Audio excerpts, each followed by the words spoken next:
You ask Tiger to solve. This deals with linear equations with one unknown. The final result is x equals 4. Let's solve it step by step. Group all constants on the right side of the equation.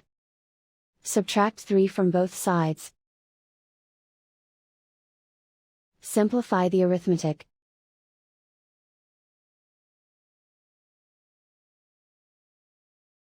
Isolate the x. Divide both sides by 3. Simplify the fraction. Find the greatest common factor of the numerator and denominator.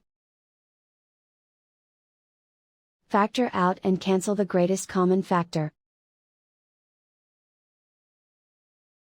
And so the final result is x equals 4.